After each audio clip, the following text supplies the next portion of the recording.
All right. Good morning, everybody. Thanks for being here. Big week for us, Axe Week. Obviously playing Wisconsin and senior day, so it's a big day for a lot of guys who have given so much to our program. So it's a heck of a week for us. Got Thanksgiving.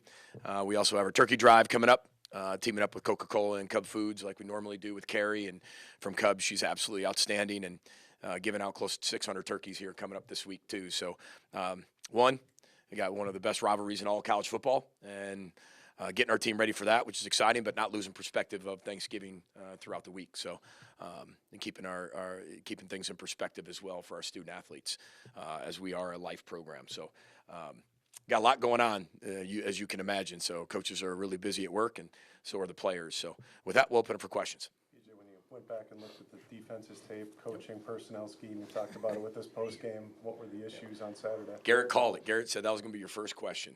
And you're dead on.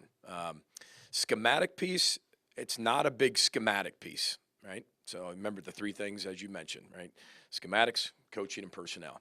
It's very similar defense than we've played for 13 years. So there's not like this schematic piece. But the coaching piece and the personnel piece, yeah, there's some things we have to do better. There's a few explosive plays. We're in man coverage and we drop our man. You can't drop your man. Now that's a young player. We're playing, I think, 4 to 5 freshmen on defense, playing a few freshmen on offense. That's not an excuse. They've got to be able to do it. We drop a man down the field when we're in plaster coverage on a scramble. They hit a big explosive play. We line up on the wrong side, and that's a young person mistake. We fit the wrong gap, young person mistake. But they're going to grow from that. And this is still a developmental program, and it will be. So in the world of the 2025 and the sustainability around the country is going faster and faster and faster, meaning it's not sustainable over and over. We're going to have at Minnesota, we're going to have some really experienced teams, and then we're going to have some inexperienced teams. Year 9 has nothing to do with it. Every year is its own entity. We lost 9 NFL players last year off last year's roster. 9. That's a lot. And we're not going to just be able to buy 9 guys at the same level. That's not realistic. Remember, I live in a real world, not a perfect or ideal world. So when you have to replace that, it's one in recruiting, one through the portal, but then you're going to be forced to play some young players, especially if some of those guys either didn't pan out or got hurt. And so this is all paying off. And we are a 6-5 football team. This isn't 2-10.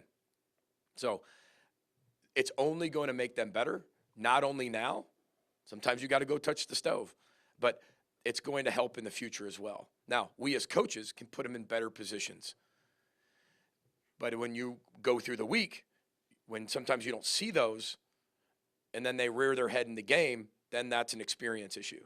So we've all got to do better. But the schematic piece, that's fundamentally sound. Like that's one thing when, as a football coach, you go in and you're not wanting to find that, but you're like, all right, something's got to be wrong schematically. Nope. It's a personnel piece and it's a coaching piece because we've got to connect both of those. And it starts with me. PJ, the fan base, I think, talks a lot about in praise of the way the Gophers played against Nebraska.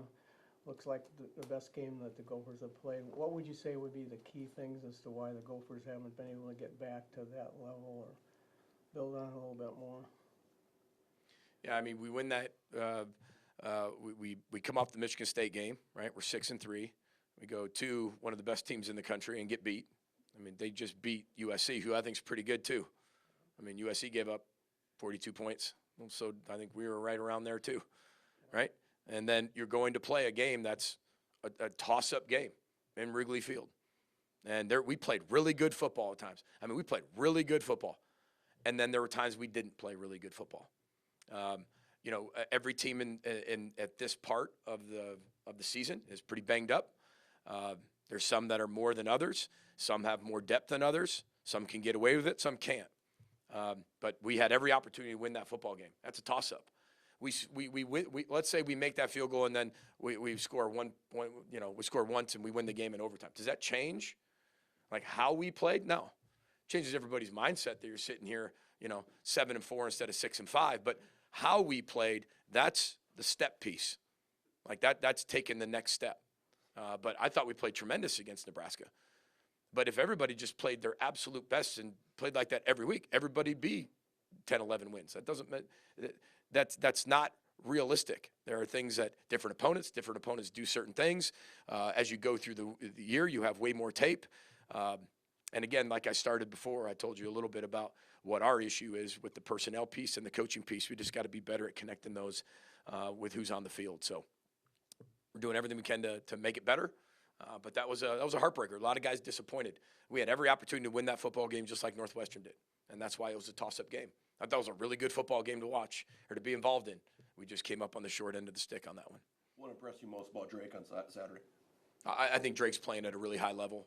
I do. I think he can always continue to get better. But I keep saying it, but it's poise, it's command, it's maturity, it's leadership, it's ability to throw people open. It's one thing, then you're open, then the ball comes. But to throw people open in the location of some of his throws that's 500 level, and he's only a redshirt freshman. But I can say that about a lot of guys on our football team. When you look at this football team, the majority of the football team comes back.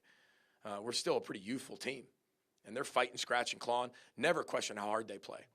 And I think that goes back to Ryan's question, is it scheme, is it personnel, is it coaching? The one thing I love about our team plays incredibly hard. And you watch our kickoff returns, and you just keep going. It'll eventually pop, and bang, we get some to pop. And that was a huge point in the game. So there's so many things that are good, offense, defense, special teams, that gets, again, they get dirt poured over it because we lost. But as a coach, you got to be able to take the result out of it and dissect into how we lost and how we won. And I think our coaches do a really good job of that, and our players do a really good job of that. BJ, you got 20-plus seniors. It's senior day. What's kind of stories stand out as you look at that group? Oh, I still remember Jalen Logan Redding showing up with his dress shirt on and all dressed up and his notepad. And they were the most meticulous notes. And I'm sitting there going, this guy's on his official visit. Some guys just come on the visit for the steaks and the dinners and be wined and dined and ready to have a good time. And he came with this notepad. He's taking, and he's still that way to this day. He's a very inquisitive young man. And watching him and having his D-line coach leave while he's on his visit. And all of a sudden, he's on his visit on Friday, and come Saturday morning, he's being recruited to go to a different school by the same guy. It's just awesome. Those are the stories you remember forever because they are very unique.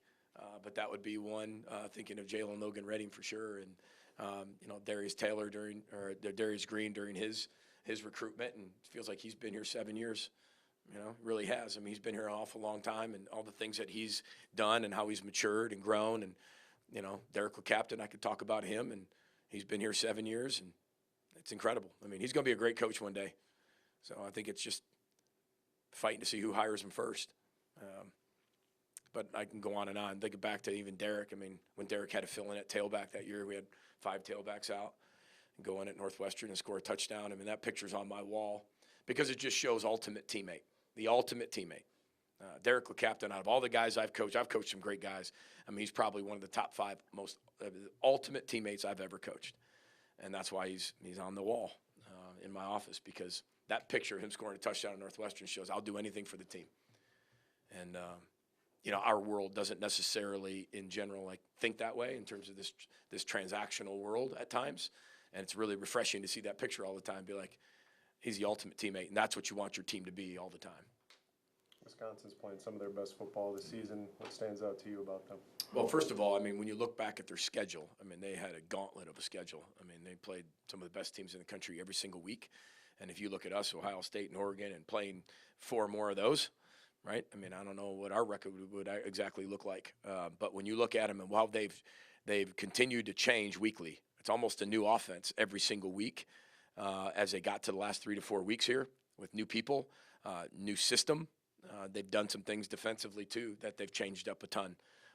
And looking for things that are going to make their identity as they move forward, like every good coach would do. But they have really captured what they're going to be really good at to finish this year, and done it at a very high level. And they showed that against Illinois last week. That film. That looked like that had been their offense the entire year, the way they were executing that at the level that they were doing. So it's just it's an honor to play in the rivalry, and we got to play our best football of the year. That's for sure. BJ, what have been the elements to evening up that rivalry during your time here? Well, I think it's just one. I mean, you've got to continue to recruit and you've got to continue to develop, but it's all mindset. You know, I mean, you're always going to have, I'd say, mindset and belief. You know, I mean, when you have, this is what's great about playing at Minnesota is that we have so many rivals, we have so many trophy games, and we have 4 trophy games, right? But you could technically argue Nebraska's one of them too. Without the trophy, I know it's the chair, but like you could talk about our fan base uses that, whether it's Wisconsin, Iowa, and Nebraska, they kind of use all those 3 as somewhat of a rival. So I think it's the mindset and the belief that you can do it. And then you've got to find a way to get proof, trusting that. And trust comes down to time, consistency, and proof, right? So you got to have all 3 of those to be able to trust that and trust that process and trust that you can do that. And 2018 was a huge step forward for us getting over that hump. Now, look, every single coach has some type of vice where you've got a team that maybe they haven't beaten in a while. I think every team in the country has something like that. But for us, it was being able to get that first one, and then I think it brought the rivalry back. I'm not saying that we've dominated that or they've dominated us, but I think that the pendulum has gone right back to where you don't know who's going to win that football game every single year. And I think that that's what rivalry should be. I think that's a healthy rivalry, and I don't know what we've done in terms of having success, not having success. That's not for me to judge, but I'll say that I feel like, you know, in the rivalry world, you want to bring the rivalry back. And I feel like it's a very healthy rivalry right now where either side could win that every single week. And I think that comes from the trusting the process piece and that mindset and that belief. We still have a long way to go. I know that. But it's a very healthy rivalry. BJ, do you feel that you and other coaches in the Big Ten have a very clear criteria as to what pass interference is? I figured I'd get one of those questions. Listen, here's what I'll say about that. Because I truly believe this. They have a really hard job to do. I respect our officials in the Big Ten wholeheartedly. I love our commissioner. I respect him. I absolutely love Bill Carolla. I've known Bill Carolla for a very, very long time. They have a very, very difficult job to do. There's a lot of people on the field and very few officials. And everybody does the best they possibly can. Our coaches make mistakes, players make mistakes, officials make mistakes, and all 3 of us get things right too. It's all part of it.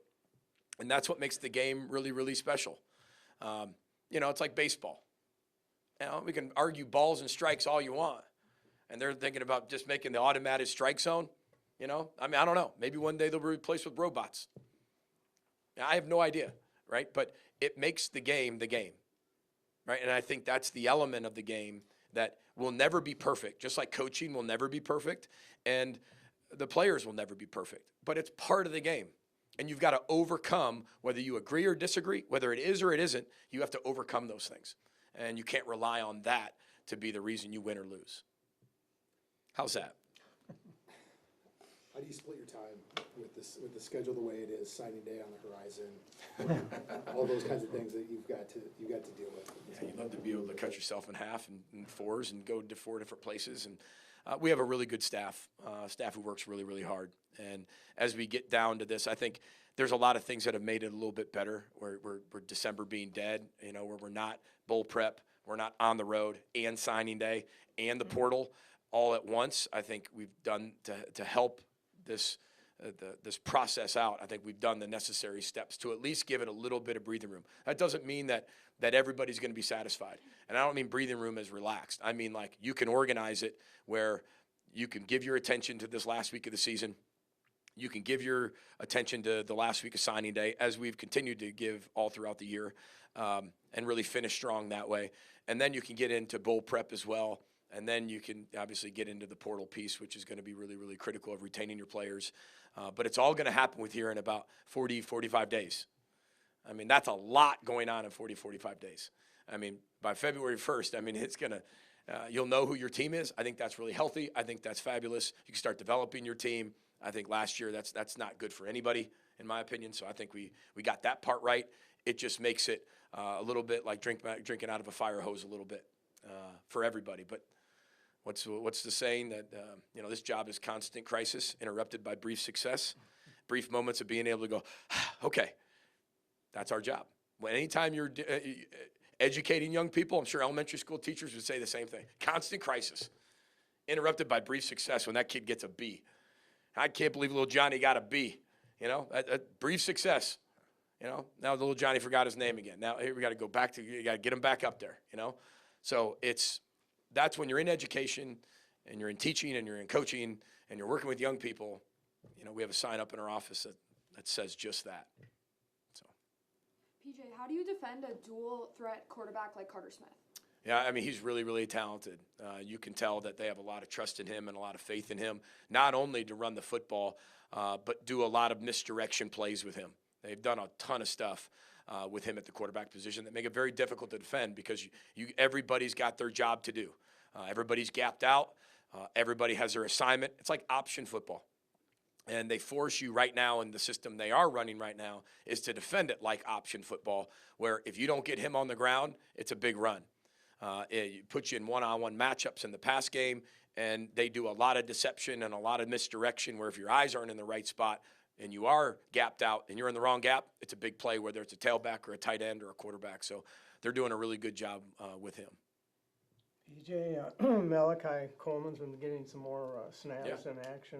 He seemed like a intriguing prospect and player, even going back to looking at him a little bit in high school. What are you seeing right now with him? I see this in our entire football team. You could talk about Javon Tracy. I think Javon Tracy's making strides kind of like Elijah Spencer made, where Elijah was really good, but I think the next year he became an elite receiver. And I think you can start to see that with Javon Tracy. We've had multiple meetings in my office just about his game and where it needs to go and where we need to continue to pour into that development. And I'm proud of him because he's taken that coaching advice from Coach Simon as well and gone and applied it. And I think you see that growth from him. Malachi Coleman is the same thing. We still have a lot of young players on this team. Malachi is one of them. Malachi goes up, gets knocked out of his hands on the one play, and then comes right back and makes a huge play. He is a very big receiver who can run, who can stretch the field vertically. He's just young and inexperienced. Well, the only way you're going to get experience and get older is play and time. So again, I'm not afraid of those steps. Back to your question before about fan base. I mean, this is still a developmental program. Those guys are being developed. This is not just we're going to have 50 new players and buy them, and we're just going to buy older players, and that's what we're going to do. This is going to be a mixture of transfer portal, players within the program developed, and then high school players. And you'd love it for them to all be older, and every recruit makes it. And you get to every portal kid you want. You'd love to have that. But there's going to be some peaks. There's going to be some dips. That's part of a developmental program. But we are bowl eligible. It's a pretty good dip. Do you feel like you've got a good handle right now on the number or percentage of kids that are going to come back? You talk about developing these kids. And yeah, I think you have an idea. You just don't know till you really sit down and have those conversations. We've had some conversations with players, but it's different than last year because last year you had to do it way quicker. You had to do it a lot during that second bye week or that actual bye week, whether you had one or an extended long week. We had one bye week last year, I think it was. So we did it a lot during the bye week because the portal opened so quickly. Now you have that month of December. Once we get done with Wisconsin, you've got a longer time to really kind of sit down. Garrett, Marcus Hendrickson, myself, the agents, the players' agents, the players. I mean, you've got more time to do that. So waiting till after Wisconsin and having this game, that's when you start getting into those talks a little bit more. We've had some, but not a ton. Tony Nelson got in the game late. Yeah. How do you assess his play? I thought he played really well. I think Tony's another developmental player that he's finally at a part where I think he can handle more and more consistently. But he's worked his butt off in the weight room. He's worked his butt off with Coach Callahan and his fundamentals and techniques. I think he's done a really good job of having the ability to get on the field, and he's earned the opportunity to play more. One or two more for Coach? PJ, when you look at Emmanuel Carmo, another developmental player, kind of thrust into a spot at Northwestern, true freshman, right?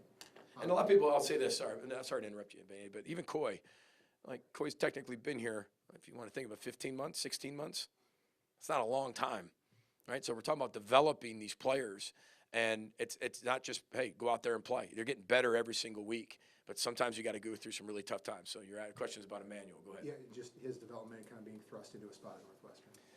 Yeah, I mean, there were some really, really good parts about Emmanuel's play. For a true freshman to play the way he did, he makes some outstanding plays where you see the flashes of wow, I mean, this kid's going to be a player. And, hey, that's why he is playing. But then there are some things that come along with experience. then again, you can't skip the step. And it's unfortunate, but you can't skip the step. And one thing about Emmanuel is he's going to make it right. Like if he makes a mistake, he's going to make it right. He is a competitive son of a gun. And that kid, like, he's got a motor. He's really, really intelligent. He works his butt off. He's always in the facility, and they care. And so he's gonna be a really good player. He already is. He wouldn't be playing if he wasn't good. But when you make the decision to play a lot of young players, right, and that's what you're either forced to do or you make the decision to do that in a developmental program, you know there's going to be a learning curve as they play, not just in practice. There's going to be some mistakes. But when we do have a mistake, if it turns out to be catastrophic, that's where we've got to look at it from a coaching standpoint of how much can we give that individual right now during this time. But he's been able to handle a ton, so I'm really proud of him. Final one for Coach, or is everyone else set? After the season on the road, how does it feel to be defending the Axe back at home with the Gopher fans? Yeah, I think it's great to be back at Huntington Bank Stadium. This is one of the greatest rivalries in all college football. We're all just honored to be a small part of it and get an opportunity to be 1-0 against Wisconsin. I know they got a great fan base, and they're going to be fired up for the game. We got a great fan base. We'll be fired up for the game. It's one of the best rivalries in all college football. But having it back here is going to be great. It'd be good to be back home. But we got to find a way, no matter where we play, to play our best football. Thanks, everybody. Row the boat, Sky Mile, go Gophers.